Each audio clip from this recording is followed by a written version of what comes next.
So, once again, I want to welcome the audience to a chat with Elan on movements, music, and meaning.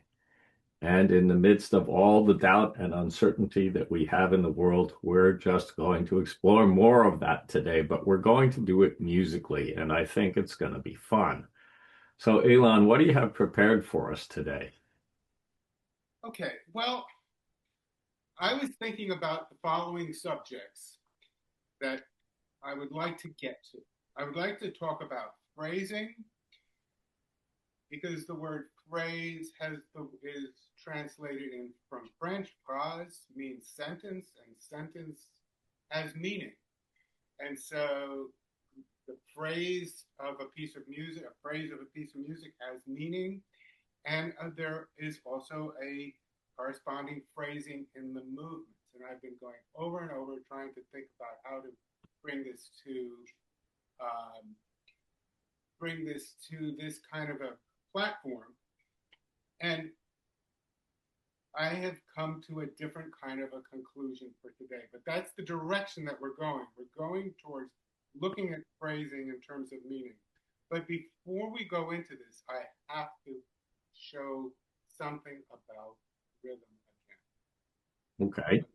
Because the thing is that the package of a bar or a measure, that's what phrases are made out of in music, and that's what phrases are really made out of in the movements. So, in order to really discuss phrases, we have to talk about measures. And to talk about measures, we have to talk about some of the underlying things that go into rhythm. Okay? So, what I'd like to do is play for you something. This is Beethoven, just an introduction to a Beethoven Piano Sonata Opus 101, which was the instigatory factor for my learning so many things about rhythm that I had no idea about. And first of all, I'm just going to play it for you, and then I'm going to ask you some questions, and then we'll talk about some of these things. Okay? Okay. Let's go. That's good enough. Yeah. All you have to do is get the idea. Okay.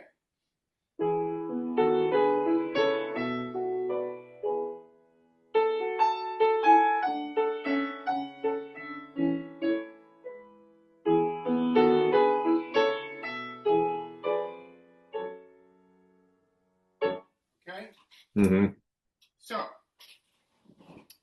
going back to our some of our previous discussions, I would ask you, and since you're going to be the representative of the audience, Hmm.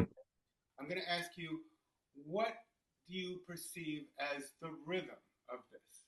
And just to review, we can have a rhythm. A rhythm is a number of beats in a measure, okay?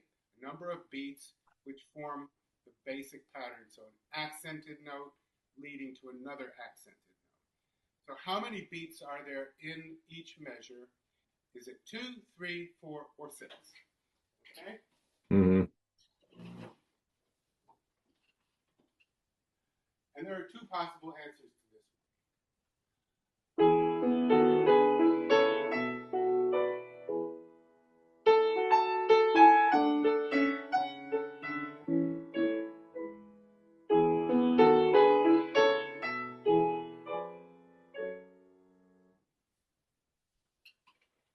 What would you say? Well, I can't sort that one out off the top of my head. I mean, I instinctively know what it's doing, but if you asked me to put a number on it, I'd have a hard time. Okay, well, that's a great answer because when I was learning this piece, I was completely flummoxed by its structure, even though the music was sitting in front of me. And just to give you a quick answer, it's in 6/8 time. It's in six. The rhythm is in six. Hmm. 1, 2, 3, 4, 5, 6. 1, 2, 3, 4, 5, 6. 1, 2, 3, 4. So it's in. Well, that explains why it struck me as a lilting, languid waltz. Okay. Well, that's something very useful to put into my thinking cap. By the way, this sonata is dedicated to Dorothea Ertmann, which sounds very similar to De Hartmann to me. But that's, you know, that's neither here nor there. So the thing was that I was having a very difficult time packaging this, playing this, so that it worked, so that it sounded right. And at one point, my piano teacher put on the top of the page, and I have to write this out for you now.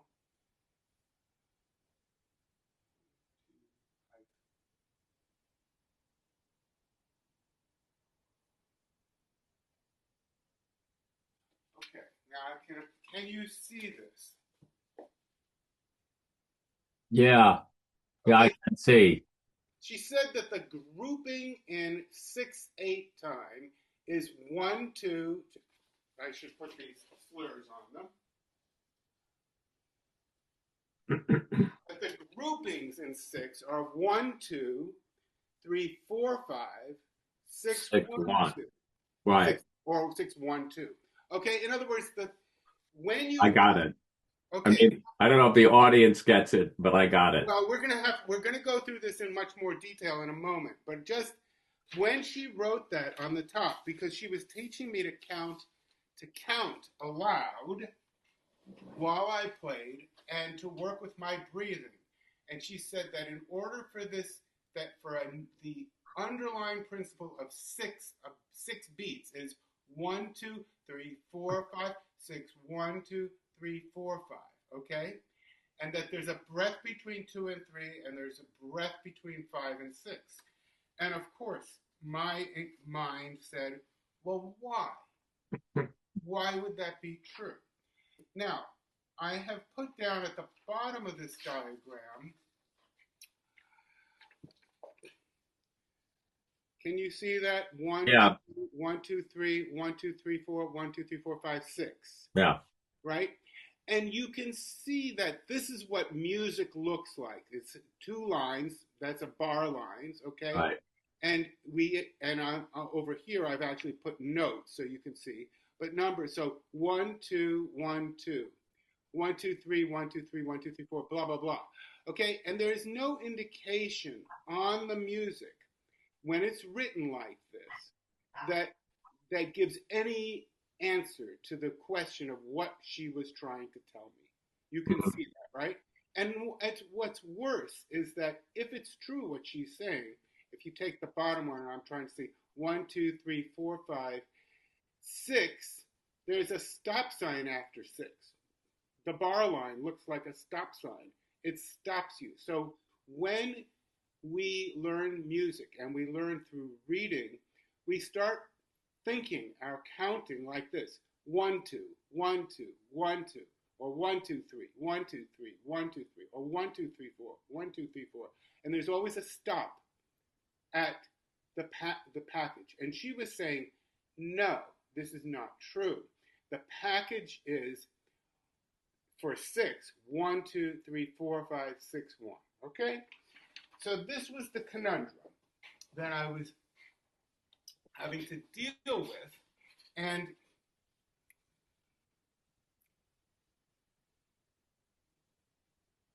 I guess the reason that I was interested, the reason that I was willing to explore this was that I knew that she very often had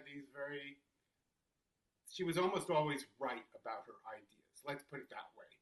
And I decided I was going to give her the benefit of the doubt. Anyway, one day I'm at Claymont Community down in West Virginia, and I go into the kitchen, and I had just gotten into drinking really fine coffee because I had met somebody from the Dominican Republic who gave me some of the coffee from his plantation. And there was a hand coffee grinder in the kitchen. And the hand coffee grinder goes like this, okay? Can you see that? Mm-hmm. There was a circle. And I thought, and while I'm grinding this coffee, I thought to myself, if it's true what she's saying, this has got to be able to be put onto this circle. The rhythm should be able to show itself on the circle. Hmm. right? So I started to count, and I wanted to find out where the beats would be. So I counted like this: one, one, one, one, and what I found was that one is at the bottom.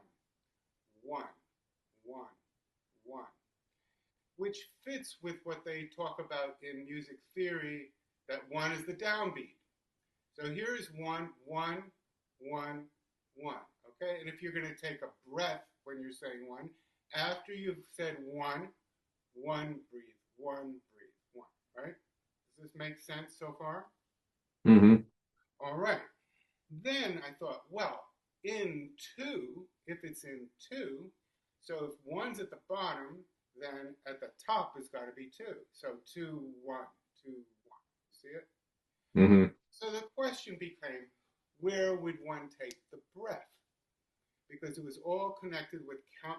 I was concerned with this whole question about counting with breathing in such a way that I could continue to count for like 10 or 15 minutes if I needed to without stopping, without getting out of breath. So the natural takes place. And it became clear that the place to take a breath is not when it's falling, okay? Because when it's falling, it's being drawn to gravity. So after it's falling, on the upswing is the breath.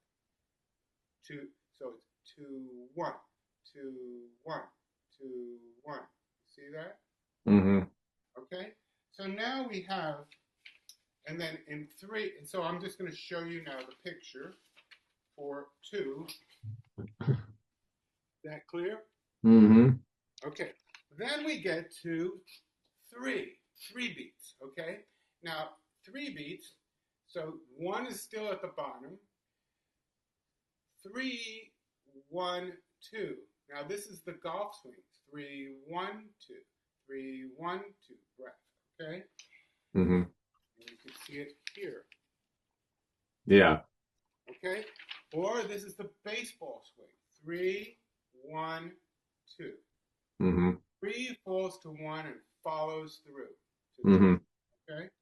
And as you can see, or you can remember, that when I'm showing you these pictures of these bar lines again, you can see how those bar lines become obstacles to our thinking because it looks like the bar line is the so really the the direction always crosses the bar line. It crosses the bar line, Hmm. okay? Three, one, two, and then four. I'm just going to go through them. I'm going to go through two more, and then we're going to talk about some specific things, okay? Some things that we can put into practice now. So in four, so we have, here's the circle. So one, two, three, four. Four goes to one, two goes to three. Hmm. For one, two, three. For one, two, three. And for those of you who are advanced musicians or have worked with music a lot, you know that in a four beat rhythm, we say that the third beat has a secondary accent, right? We say those things, but the circle shows us more than that. It shows you that for one goes to the bottom, two, three has a lift. So it is a secondary accent, but it has a completely different direction than the 4-1. 4-1 goes down, 2-3 goes up. 4-1, 2-3. Okay? And the last one is 6. Now, 6 is composed of two groups of 3. At the bottom, it's 6, 1, 2, 3, 4, 5. 6, 1, 2. So it's a 3-beat rhythm at the bottom, Hmm. a 3-beat rhythm at the top. We call that a compound duple rhythm, and I'm going to explain that very briefly. Duple means that really this is a 2-beat rhythm. And that's why I said originally when I played that little extract for you that there were two possible answers. Because there are two main beats, but each beat not being divided into groups of twos, it's divided into three. So it's 6, 1, 2, 3, 4, 5. 6, 1, 2, 3, 4, 5. And again, you could see that the fourth beat in the middle, 3, kind of direction than 6-1-2. Again, the 3-4-5 goes up, okay? It has an upward movement. 6-1-2 has a downward movement. So that's why people will write not in 3 but in 6, because if it's going to be in 3, it's going to be 1-2-3-1-2-3-1-2. But if it's in 6, it's 1-2, 1-2-3-4-5, 6-1-2-3-4-5. So that second group of 3 has a very different taste to it than the first group of 3. Now, Hmm. I have to keep asking you because I don't know how clear these ideas. They're very simple to me, but is it clear what I'm saying so far? Yeah, I think so. Yeah. All right, now,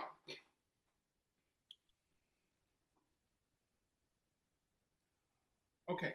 So now we can go back and we can look at some of the music that we're dealing with. Let me see. Oh yes, I just want to say one other thing, because if we're talking about phrasing, we're talking about direction. Okay, we're saying that music or movements have direction, but there's also this other thing that comes in here, and that's dynamic.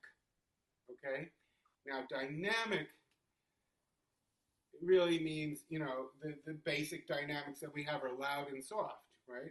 And there are modifications of these dynamics. We have piano soft, forte loud, forte strong, actually, is the actual translation from the Italian. Pianissimo, very soft, fortissimo, very loud, mezzo, medium loud, medium soft, mezzo forte, mezzo piano. All of these dynamic indications give us a palette so that the sound is not all just monotonous. Okay? Now, and what I want to say about what I've just showed you is that what I've just showed you with these rhythms shows the what's it called? The underlying basis of dynamic. Hmm. Now, I've already showed you this when I was talking, but I just want to when I was going through them, but I want to show you I want to remind you now of what I was doing. And I have to add one other thing about dynamics. So dynamics are not just loud and soft, but dynamics also have direction. So they can get louder or they can get softer, right? We can increase in sound or we can decrease in sound, which we call crescendo, decrescendo in Italian, to increase in sound. And if you were listening in that respect to how I was counting, I said the words for a 2-beat rhythm, 2-1, 2-1. So 2-1, it's getting louder to 1. Why? The ball is falling by gravity and it's going to hit the ground. So Hmm. 1. In 3-1-2, it falls to 1, 3-1, and falls off to 2, decrescendo. So you can see that the rhythm, the underlying structure of rhythm in itself already has dynamic. Hmm. Now, what is that also? Well, I've got to bring up a question here Okay. that there may not be an answer to, um, but it occurs to me that in a mathematical progression, let's just say that we sterilize this, we fumigate it, and we eliminate human beings. It those absolutely evident dynamics, which we all agree are there, cease to exist in a certain sense. So are they subjective or are they objective? I don't know. Maybe you do. Could you go back to the beginning of your statement? Well, if I agree that the downbeat is drawn by gravity and has more power in it. I sense that instinctively. I think that's hardwired into the nature of our organism and the way that it senses and perceives musical rhythm. I believe that's true, and I believe it based on experience, not musical theory. is that subjective? I think maybe it's not, and the answer I would give that answer because I think that it's if it's in the nature of the organism itself rather than the theory, then I think it has a certain degree of objectivity to it. It's just So my opinion. right, that's what I think. I think, just reflecting upon this in a very sort of maybe not the most deepest level, but it seems to me that it's based on the structure of the way things are in this existing world because we're dealing with gravity, Yeah. right? We're dealing with gravity, and gravity has a certain kind of objectivity to it. Oh, well, you've tied this into law, which is what's interesting to me because it's what you're talking about is something that appears to be subjective. If you sterilize it, it doesn't appear to be there, but it connects to a law. And when things start to connect to law, they have a different nature than when they are connected to abstraction or imagination. So, anyway, maybe I answered my own question there, but I think it's a pretty interesting question But let's because, go back. But let's go you back know, to what you just said, though, because you said that it's. I mean, the. It seems to me that the problem here is that, if we look at these numbers as abstractions, okay, that's a word that you just used, right? yeah. We use it, or we just look at them as numbers. We're not looking at those. We need to look at those numbers in a holistic way. Hmm. And so when we're just looking at them intellectually, so to speak, when we're just looking at 1, 2, 3, 4, as going back to some of the things I said earlier in earlier talks, that then the numbers just become atomic. They become, in other words, this is a number, this is a number, this is Right. a That's number, kind this of is what a I'm number, getting at. and they're not related to each other. But the truth is that everything is related. Yeah. So we're not aware, when we think like that, we don't see the relationship. That's Agreed. what's important. Yeah, I completely agree with that. So sorry I interrupted you there. No, no, Continue. no. This is good. This is good. So now I would like to just jump ahead a little teeny bit. I just want to, as an aside, talk about some of the very simple benefits that I have seen from this information. Of course, the benefits are very simple in terms of structural activity. Okay, but if we look at and I want to talk about a particular movement, and that's number 17, because number 17, when I was playing for the movements and we were doing the movements at Sherborne, Mr. B's favorite movement was number 17, and we did that movement a lot. And the thing that always happened to the class was that it accelerated. The class would accelerate, and the piano player would get into a war with the class, trying to hold the class to keep the rhythm steady, not to speed up. I don't know if this is just unique to Mr. Bennett's students, or is this something that Now that happens in movements all the time, and if the movements teacher's on it, they'll give the direction on not speeding up too much. okay? So yeah, and I'm really happy you put it like that, not speeding up too much, as opposed to getting to the basis of why they're speeding up. Because this, what I've just put out here, I believe, is the reason that we speed up. Okay, because we're thinking, and now I'm going to play just a teeny bit. Okay.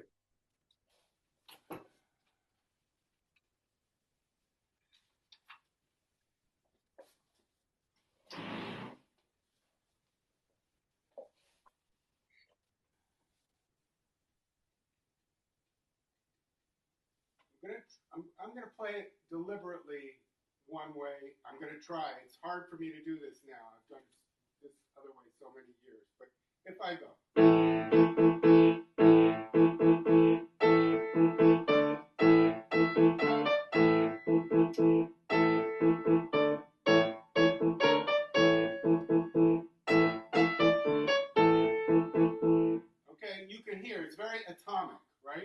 Hmm.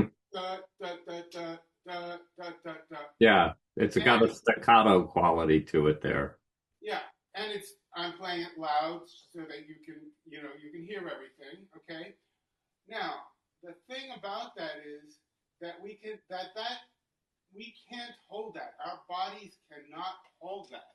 So it starts to squeeze like this.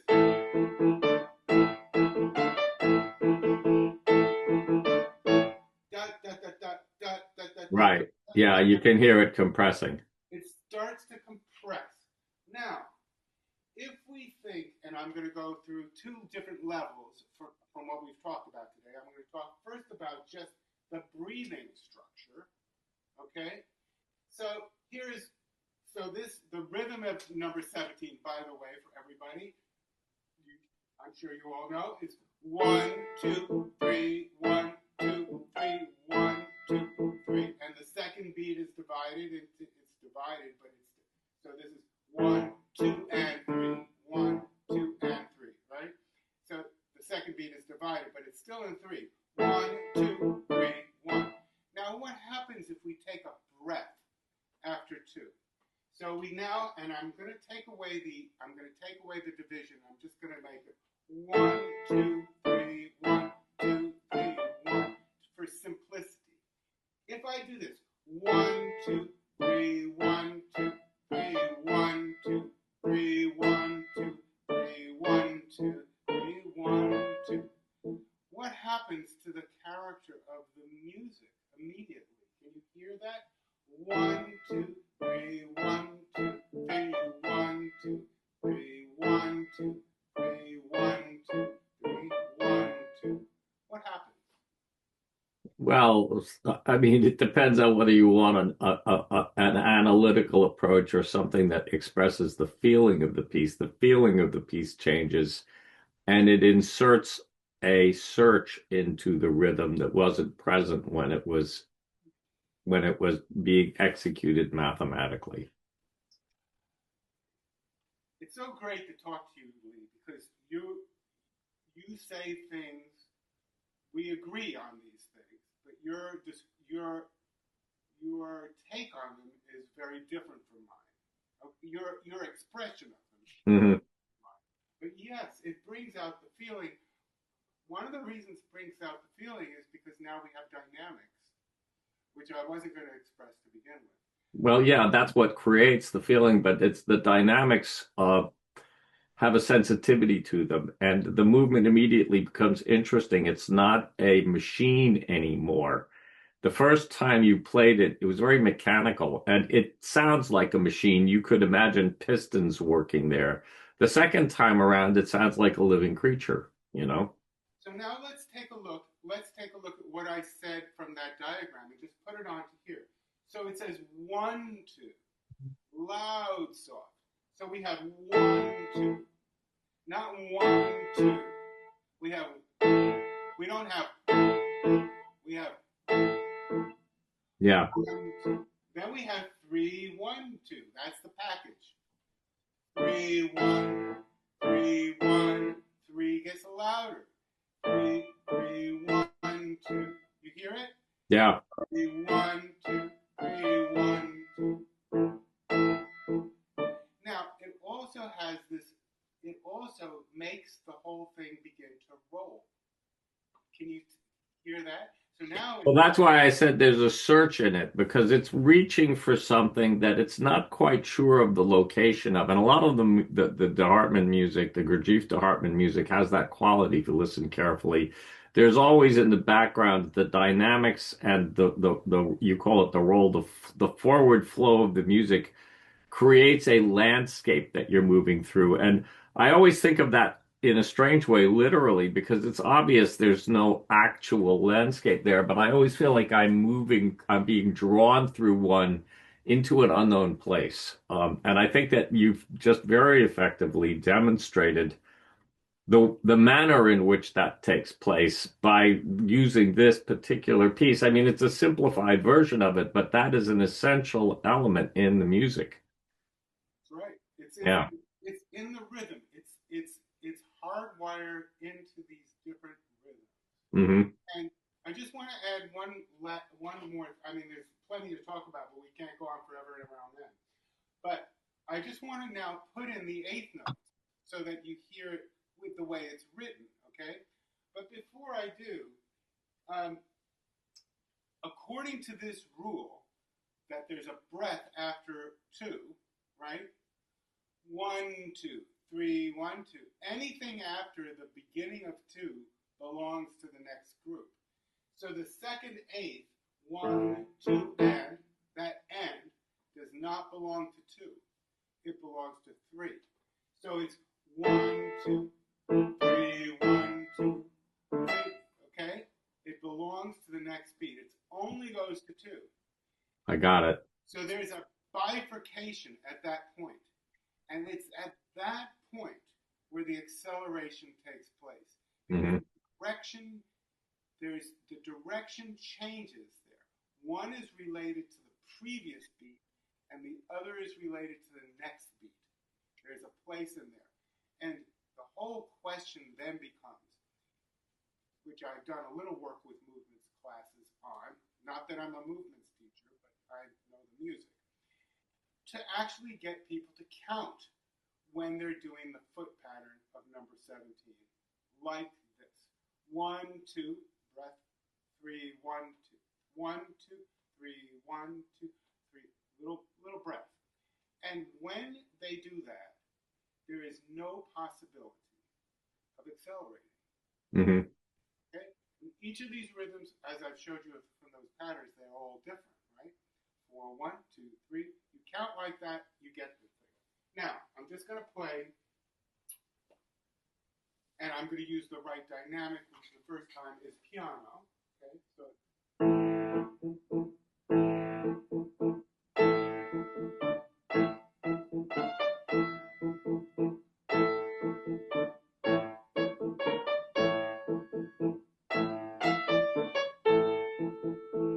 okay, just to put it out there.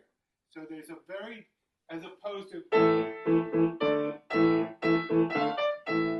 as opposed to that atomic way of looking at it, this is a way of looking at it so that it creates a phrase, which is where I've been wanting to get to.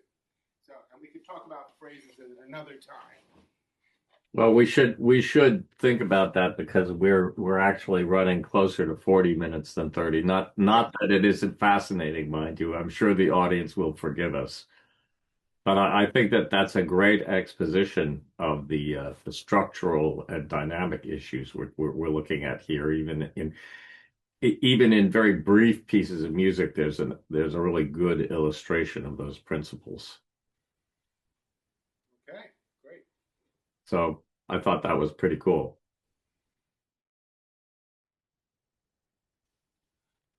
Yes, before we conclude today's